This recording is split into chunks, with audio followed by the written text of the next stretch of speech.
연휴를 마치고 모두들 잘 돌아오신 것 같습니다. 연휴를 마친 이틀 전 금요일이었습니다. 교회에서 연락이 왔습니다. 이번 주 설교 제목과 본문을 빨리 보내달라는 그런 연락이었습니다. 저는 간만에 제 마음속 가장 깊은 데부터 열정이 있는 선교에 관해서 말씀을 나눠야 되겠다 준비를 하고 마음을 먹고 오늘 제목 예루살렘부터 땅끝까지 그리고 본문 사도행전 1장 8절의 말씀을 준비를 하였습니다. 사실 설교 제목을 막 보내놓고 제가 설교의 내용을 되짚어 볼 때 선교, 명절 끝나고 왔을 때 대관절 갑자기 선교라는 주제를 꺼내는 것이 적합할까? 어떤 그런 생각이 들었습니다. 왠지 선교사님께서 선교 보고를 하시거나 어떤 그런 분들이 오셨을 때 다뤄야 되는 게 선교가 아닐까라는 그런 우려가 있었습니다. 잠시 후 주보 지면에 확인하는 답신이 왔습니다. 제 설교 제목과 본문 사도행전 1장 8절이 잘 찍혀 있는데 조금 더 아래를 보니 김규식 선교사님의 성함이 있었습니다. 오늘 본 예배에서 신선교사님의 소식을 듣고 이렇게 마음이 많이 아프지만 또 기도해야 되겠다 생각을 하지만 이때는 반가움이 훨씬 컸습니다. 김규식 선교사님이다. 참 어떤 연결성까지 만들어내신 하나님께 감사함을 드립니다. 제가 이런 고민을 했다라는 것은 사실 선교라는 어떤 컨셉이나 이 단어가 가까이 하기에는 좀 먼 당신 같은 그런 것이기 때문에 제가 이런 고민들을 하며 오늘 말씀을 준비했습니다. 저희 방금 함께 읽었던 사도행전 1장 8절은 지상대명령, 영어로는 The Great Commission, 모두에게, 그리스도인이라면은 모두에게, 어떤 특별히 누군가 말고 모두에게, 남녀노소 가릴 것 없이 모두에게 주신 그런 말씀입니다. 좌우를 이렇게 바라보신 다음에 서로 이렇게 인사해 보면 어떨까 합니다. 선교사님 잘 오셨습니다. 인사드리겠습니다. 선교사님 잘 오셨습니다. 참 어색하죠, 그렇죠? 말한 순간 왠지 나도 바탐에 가야 될 것 같은 그런 기분이 듭니다. 직함으로서 어떤 교회에 특별히 부르심을 받은 선교사님들도 있습니다. 또 안수를 받은 선교사님도 계시고 평신도 선교사님도 계십니다. 방금 인사를 하면서 약간 마음에 부담이 있으셨다면 절대 걱정하지 않으셔도 됩니다. 작정한 사람도 쉽게 안 보내주시는 분이 하나님이기 때문에 갑자기 다니고 계시던 그 직장을 포기하고 선교지로 가라고 하시는 하나님은 아니실 거라 생각됩니다. 사도행전 1장 8절 참 단순하고 명료한 말씀입니다. 하지만 깊은 의미로서 선교사 내지는 선교자적인 삶을 정확히 알려주는 그런 예수님의 말씀입니다. 그리고 이것을 내 개인으로 받아들였을 땐 내가 선교자적인 삶을 사는 것이고 교회적 의미로 만약 이 말씀을 깊게 받아들인다면 아마 선교에 더 마음을 쓰는 교회가 될 것입니다. 오직 성령이 너희에게 임하시면 너희가 예루살렘과 유대와 그렇죠? 그리고 사마리아와 온 유대와 사마리아와 땅 끝까지 이르러 내 증인이 되리라. 아멘. 이렇게 말하셨습니다. 자, 이 구절 한마디에는 네 가지 장소가 등장합니다. 예루살렘, 온 유대, 사마리아, 그리고 땅끝. 이렇게 네 장소가 제시됩니다. 이 네 곳을 일종의 선교지로서 제시한다는 것입니다. 이 말씀을 들었던 사람들 그리고 오늘날 지금 이 설교를 듣고 있고 이 말씀을 사도행전을 피고 1장 8절을 보는 우리에게는 이것이 무슨 의미가 있는지 오늘 함께 나눠보고자 합니다. 첫 번째로 예루살렘과 유대를 나누려고 합니다. 유대인들에게 예루살렘은요 저희들에게 서울과도 같은 것입니다. 익숙한 또 내가 서울 사람이 아니더라도 서울 사람이 아니더라도 외국에 나갔을 때 Where are you from 하면은 I'm from Korea 한마디 하면 다 뭐라고 합니까? You came from 인천 에어포트. Do you go to 서울? 맨날 물어볼 거 아닙니까? 너 인천공항에서 왔냐? 너 서울에서. 근데 제가 담양에 살든지 충북 제천 살든지 외국인들은 잘 모릅니다. 그냥 서울, 코리아, 인천 이 세 가지 단어를 던지지 않겠습니까?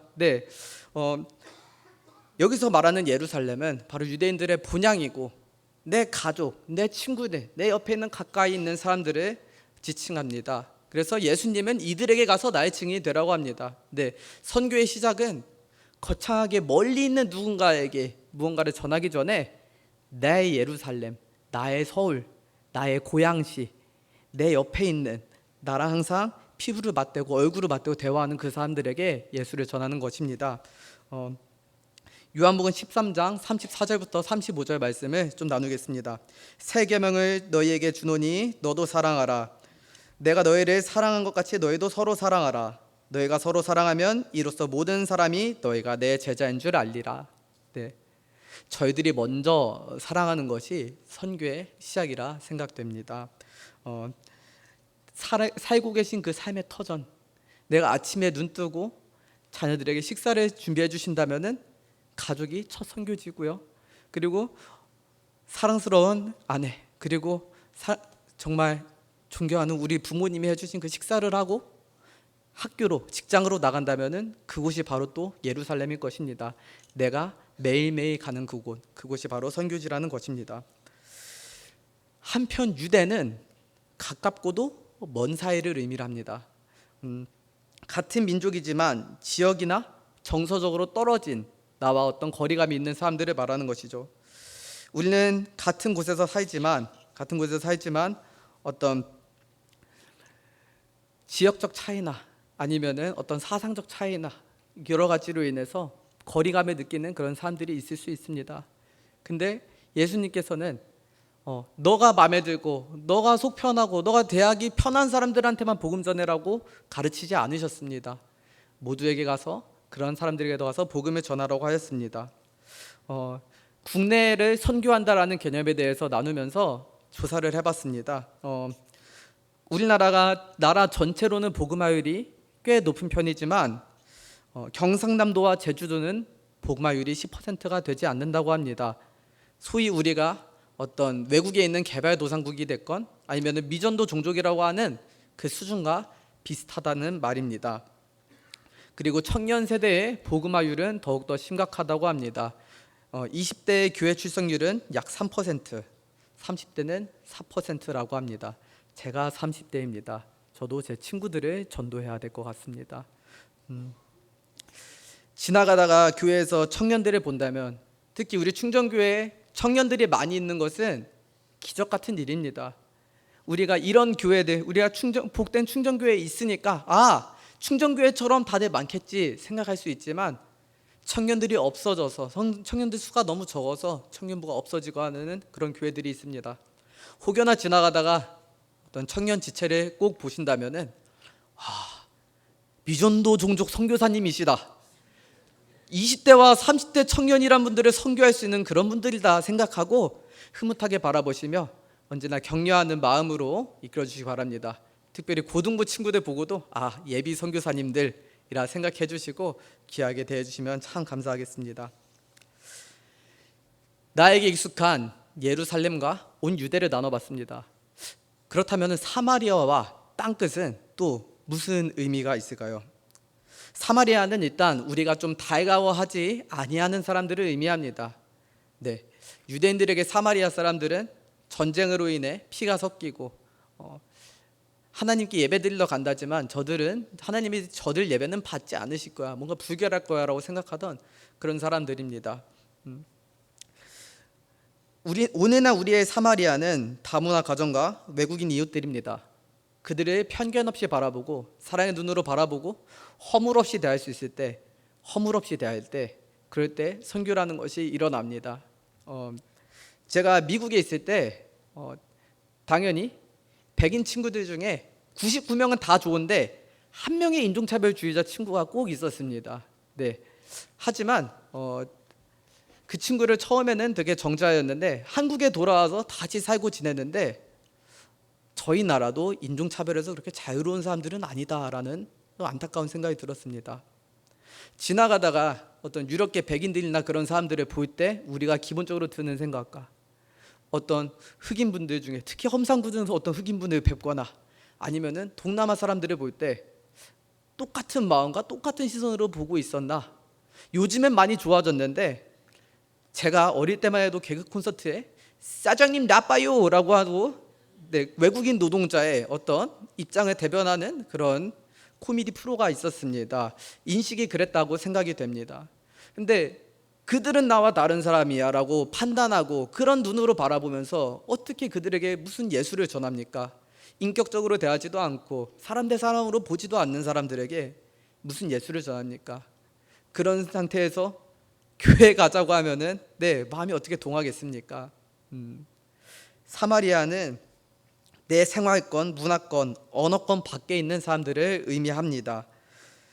그리고 이는 국경과 언어, 문화, 세계관의 한계를 가진다는 것을 의미하는데, 예수님께서 오늘 사마리아와 땅끝까지 복음 전하라 하신 것은 이 한계를 뛰어넘으라고 우리들에게 말씀하신 것입니다.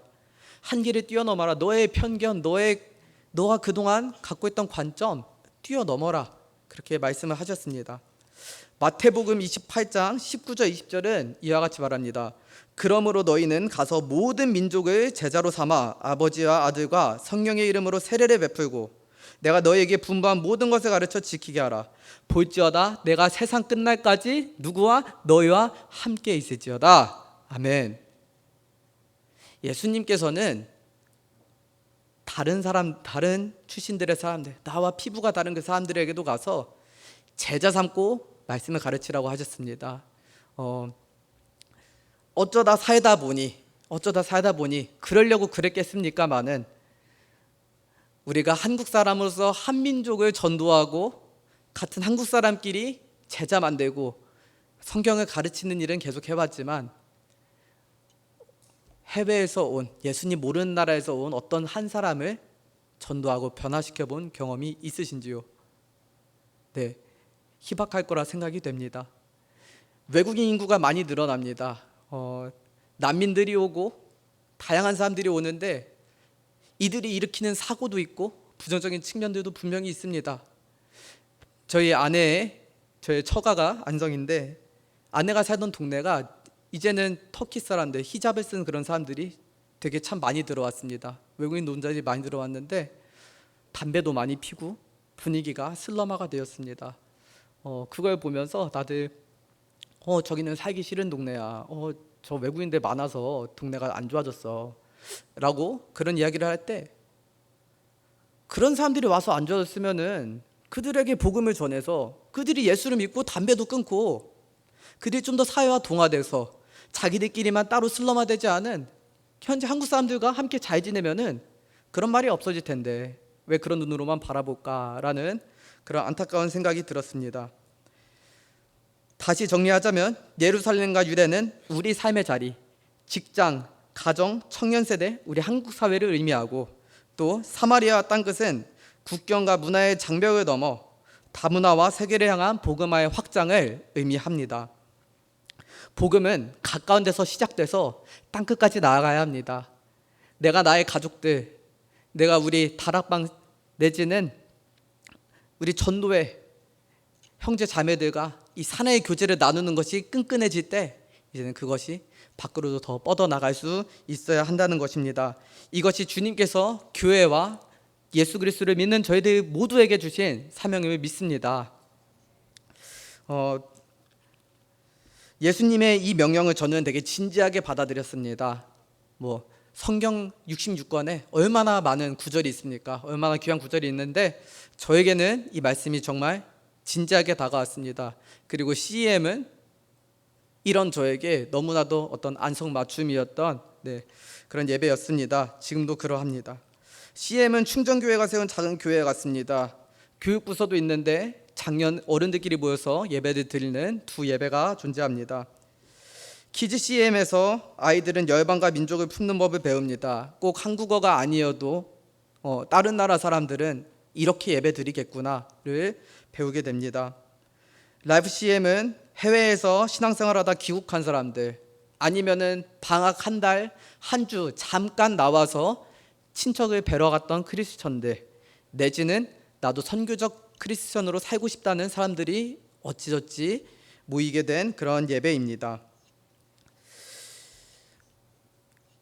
우리들은 어릴 때부터 예루살렘과 유대, 즉 같은 민족, 같은 사람들과 복음을 나누는 것은 배워오지만 사마리아와 땅끝은 까먹고 산 지가 너무 오래된 것이 아닌가 생각됩니다.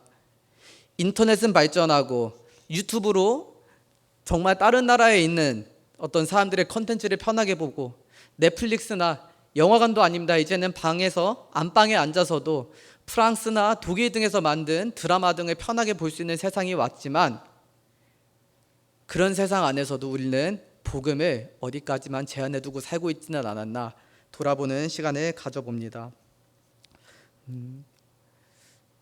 외국인에게 복음을 전한다 내지는 아니면은 그런 사랑의 눈으로 바라본다라는 것이 어떻게 보면 서먼 스페셜, 특별한 누군가, 나 말고 누군가가 하겠지라는 우리는 생각을 많이 할 수 있습니다. 하지만 그런 것들은 아주 쉽게 거창할 것 없이 내가 내 자리에서 크고 작은 실천들로 열매를 맺을 때 하나님께서 기뻐하시는 사역이 일어날 수 있습니다. 선교보고처럼 이야기를 드린 김에 CM에서 간단하게 이렇게 사마리아와 땅끝까지 어떻게 복음을 나누고 있는지 나눠보고자 합니다. 키즈 CM 교사들 중 시온성가대 출신 우리 김영구 선생님이 계십니다. 최근 홀리비전 스쿨, 바탐의 홀리비전 스쿨과 시간을 맞춰서 줌으로 함께 성경 공부 및 교제를 하였습니다. 5학년 친구들과 저희 5학년 친구들과 바탐 친구들이 만나서 영어로 이렇게 교제하였습니다.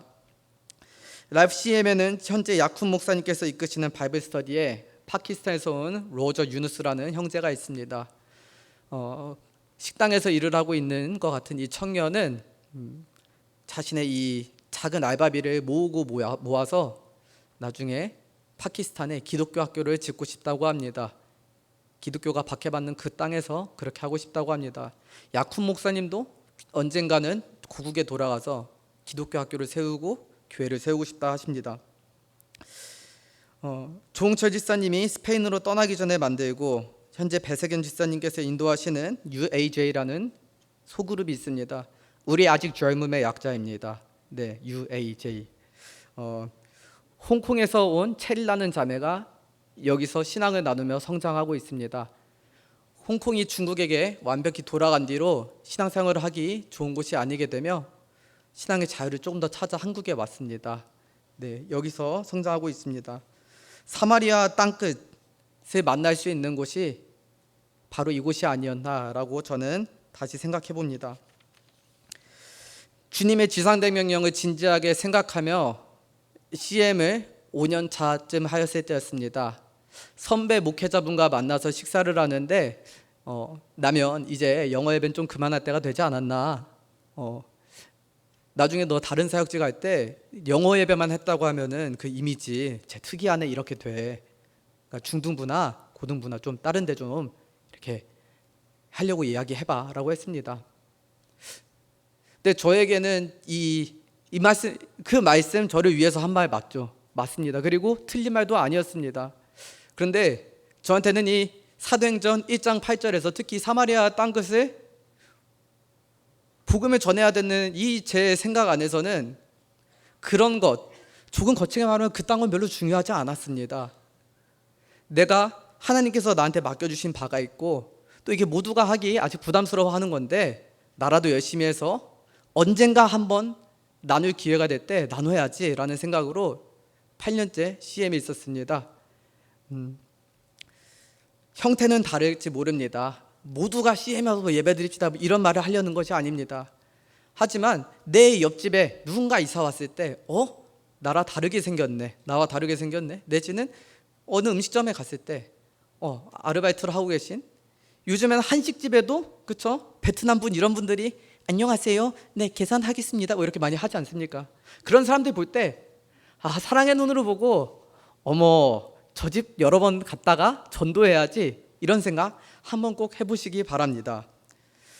일산의 성시아를 꿈꾸는 귀한 충정의 성도님들, 저희가 먼저 서로 사랑하기를 원합니다. 충정교회가 이제 새로운 장이 열릴 것입니다. 저희 교회 안에 사랑과 신뢰함이 다른 것보다 먼저 우선되기를 간절히 축원드립니다. 저희들이 예루살렘과 유다인 이 공동체를 먼저 잘 꾸려나가기 바랍니다. 사마리아 땅끝은 예루살렘과 유대를 사랑 안에 끈끈하게 다져야 꿈꿀 수 있는 것입니다. 충정교회는 잘 다지고 꿈꿀 준비가 되어 있는 것 같습니다. 일산의 성시야, 여기서 말하는 일산이 부디 사마리아와 땅끝도 포함한 일산이기를 간절히 축원드립니다. 언제나 사마리아 땅끝을 잊지 않는 충정교회가 되기를 간절히 축원드립니다. 온 열방과 민족 내 몸같이 사랑하고 품으며 말씀을 가르칠 수 있는 교회가 되기를 간절히 축원드립니다. 기도하겠습니다.